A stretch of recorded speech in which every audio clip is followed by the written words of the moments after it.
വീട്ടിൽ അച്ഛന് ജോലിയില്ല. ഞാൻ അമ്മയോട് ഇടയ്ക്കിടെ പപ്പടം വയ്ക്കാൻ പോകും. ഏറ്റവും കൂടുതൽ സന്തോഷമുള്ളൊരു ദിവസമാണ്. പപ്പടം വാങ്ങിച്ചു കഴിഞ്ഞു കഴിഞ്ഞാൽ മോന് കച്ചവടം തീർക്കാമല്ലോ. നിങ്ങളുള്ളാണ്ടാണ് നമ്മൾ ഇത്രയും ആയത് കേട്ടാ. ഒത്തിരി അണ്ണൻ എന്താ പറയുന്നത് നമുക്ക് അറിയത്തില്ല. അണ്ണനുണ്ടായിട്ട് നമുക്ക് ഇത്രയും പഠിക്കാൻ നമുക്ക് സാധിച്ചത്. ഇങ്ങനെയൊന്നും മറക്കത്തില്ല. നമ്മൾ എങ്ങനെ മറക്കാനാണ്? നിങ്ങൾ യൂട്യൂബിലൂടെ എന്ത് നേടിയെന്ന് ചില ആൾക്കാർ ചോദിക്കത്തില്ലേ? കുറേ അധികം ആൾക്കാർ സാമ്പത്തികമായിട്ട് നേടുമ്പം നമ്മൾ എന്ത് നേടിയെന്ന് ചോദിക്കത്തില്ലേ? അതിനുള്ള ഏറ്റവും മെയിനായിട്ടുള്ളൊരു ഉദാഹരണമാണ് ഈ ഒരു പൊന്നുമോൻ. ചെട്ടുകുളങ്ങര എന്ന് പറഞ്ഞിട്ടുള്ള സ്ഥലത്ത് വെച്ചിട്ട് ഞാൻ അവിടെ ഉത്സവമായിട്ട് ബന്ധപ്പെട്ട് ഒരു ദിവസം പോവുകയാണ്. വർഷങ്ങൾക്ക് മുമ്പത്തെ കഥയാണ് നിങ്ങളൊക്കെ പറയുന്നത്. അപ്പോൾ ഇവനൊരു വീട്ടിൽ പപ്പടമൊക്കെ വിറ്റിട്ട് ഇങ്ങനെ പോകുന്നു. ഞാൻ അടുത്തേക്ക് വിളിച്ചിട്ട് അവൻ്റെ ജീവിതത്തെക്കുറിച്ച് ചോദിച്ചു. അപ്പം അവൻ്റെ വീട്ടിന് വേണ്ടി, അവൻ്റെ വീട്ടുകാർക്ക് വേണ്ടി പഠിക്കാനായിട്ടാണ് അവൻ പപ്പടം വിൽക്കുന്നതെന്ന് അറിഞ്ഞു. അങ്ങനെ അവൻ്റെ ജീവിതത്തിൽ നമ്മുടെ ആ ഒരു വീഡിയോ വലിയ മാറ്റങ്ങൾ കൊടുത്തു.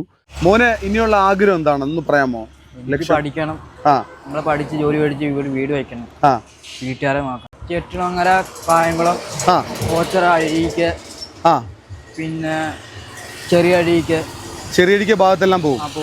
മോൻ ഈ കച്ചവടത്തിലേക്ക് ഇറങ്ങുന്നത് എങ്ങനെയാണ്? വീട്ടിൽ ബുദ്ധിമുട്ടൊക്കെ ഉണ്ട്. വീട്ടിൽ എന്താണ് ബുദ്ധിമുട്ട്? വീട്ടിൽ അച്ഛന് ജോലിയില്ല. ഞാൻ അമ്മയോട് ഇടയ്ക്കിടെ പപ്പടം വയ്ക്കാൻ പോകും. പിന്നെ പഠിക്കാനുള്ളത്, പരീക്ഷ ഫീസൊക്കെ കൊടുക്കണം.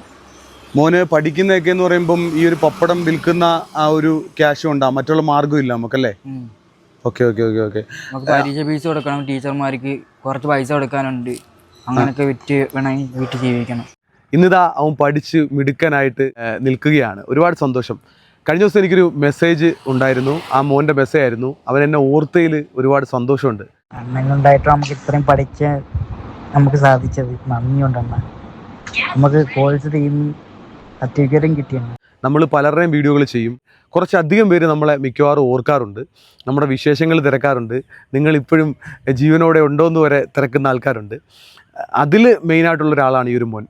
ആ ഒരു മോൻ അവൻ പഠിച്ച് മിടുക്കനായിട്ട് നല്ല മാർക്കോടുകൂടി പാസ്സായി കഴിഞ്ഞപ്പം അത് എന്നെ അറിയിച്ചതെന്ന് പറഞ്ഞു കഴിഞ്ഞാൽ എനിക്ക് ഭയങ്കരമായിട്ടുള്ള സന്തോഷം തോന്നി. കാരണം നമ്മളിപ്പോൾ ഒരു നന്മ ചെയ്യുക, അതിനെ കാറ്റിൽ പറത്തുക, പിൽക്കാലത്ത് മരുഭൂമിയിൽ തീർച്ചയായിട്ടും നിങ്ങളെ ആ ഒരു നന്മ തേടി വരുമെന്ന് പറയത്തില്ലേ?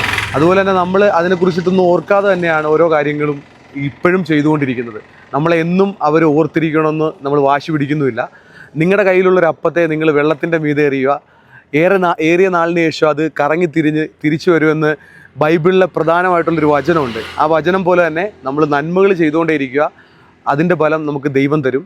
അപ്പോൾ അതിൻ്റെ ഏറ്റവും ഉദാഹരണമാണ് ഈ ഒരു മോൻ. കാരണം അന്ന് ആ ഒരു മോനെ കണ്ടില്ലായിരുന്നെങ്കിൽ ശരിക്കും പറഞ്ഞാൽ അവൻ്റെ ജീവിതത്തിൽ ഇങ്ങനൊരു മാറ്റം ഉണ്ടാകത്തില്ലായിരുന്നു. അന്നൊരു വീഡിയോ ചെയ്തു, ആ വീഡിയോ അവൻ്റെ ജീവിതത്തിൽ വലിയൊരു മാറ്റമാണ് കൊടുത്തത്. ഇന്നവൻ പഠിച്ച് മിടുക്കനായിട്ട് പാസ്സായി നിൽക്കുന്നൊരു സാഹചര്യമാണുള്ളത്. ഇനിയിപ്പോൾ കുറച്ച് നാൾ കഴിയുമ്പോൾ അവന് ജോലിയാവും, അവൻ്റെ കുടുംബത്തെ അവൻ നന്നായിട്ട് നയിക്കും. അപ്പോൾ എനിക്ക് ശരിക്കും പറഞ്ഞാൽ എൻ്റെ പ്രിയപ്പെട്ട പ്രേക്ഷകരോട് ഈ ഒരു സന്തോഷം പങ്കുവയ്ക്കുകയാണ്. കാരണം നിങ്ങളും ഞാനും കൂടെ ഒത്തുചേർന്നപ്പോഴാണ് ആ ഒരു മോൻ്റെ ജീവിതത്തിൽ വലിയൊരു മാറ്റം കൊടുക്കാൻ കഴിഞ്ഞത്. അന്നത്തെ ഒരു പപ്പടം വിൽക്കുന്ന മോനല്ല ഇന്ന് അവൻ പഠിച്ച് മിടുക്കനായിരിക്കുന്നു. സന്തോഷം. ഈ ഒരു നല്ലൊരു വിശേഷമാണ് നിങ്ങളിലേക്ക് എത്തിക്കുന്നത്.